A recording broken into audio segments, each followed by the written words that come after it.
damos la bienvenida al invierno y muchas familias ya se están preparando para poder enfrentar con sus hijos estas bajas temperaturas que ya se adelantaron realmente ya en época otoñal. Precisamente varias familias de los albergues, específicamente RI 14, están solicitando a la ciudadanía ayuda para recibir abrigos que están necesitando. Mauricio, adelante.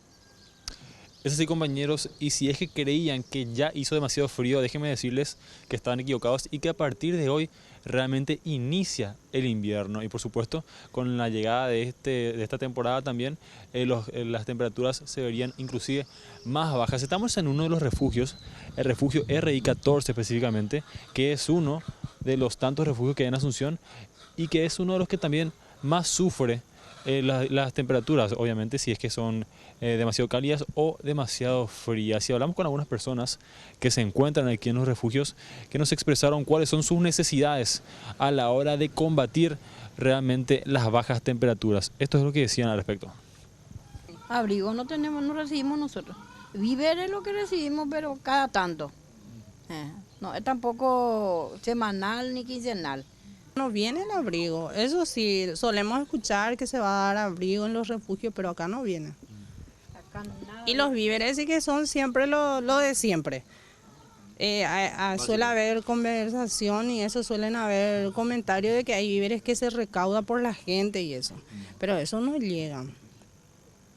En este lugar se encuentra una gran cantidad de niños pequeños y adultos mayores, quienes son los que más requieren de repente abrigos para poder hacer frente a esta situación, y también las personas que vienen aquí solicitaron que personas de buen corazón donen estos abrigos para los abuelitos y los niños que se encuentran aquí, que varios se encuentran inclusive ya con problemas de salud respiratorios específicamente, decían las personas. Vamos a escuchar uno.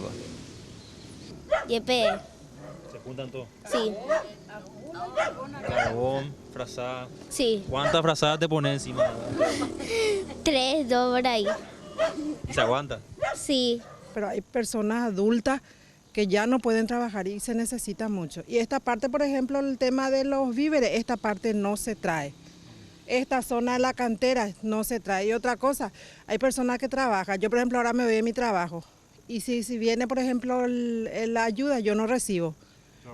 No estoy y no le entregan a mi hija y después yo no sé en dónde tengo que ir a reclamar. Es la tercera vez que viene, yo nunca recibí, una sola vez, pero era de la iglesia evangélica, acá una señora me anotó y ella otra vez vienen a la tardecita, por ejemplo, esperan a la tardecita, noche que la gente vuelve de su trabajo, porque ahí no todos somos, hay muchas familias que trabajamos.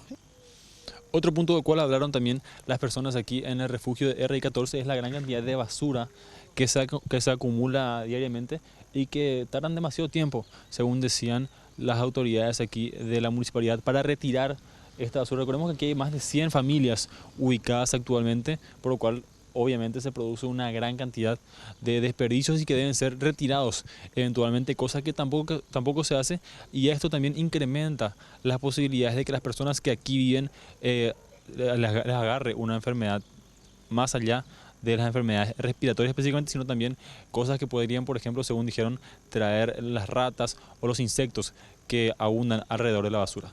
Por el momento estoy aquí, compañeros, volvemos a estudios. Asimismo, Mauricio, bien lo decías, y bueno, sabemos que es de vital importancia mantenerse bien abrigados para evitar enfermarse. Así que esta es una buena oportunidad de ir buscando en el armario esas ropas, esos abrigos que ya no usamos o nos quedan chicos, como para poder hacer una buena acción y ayudar a los más necesitados.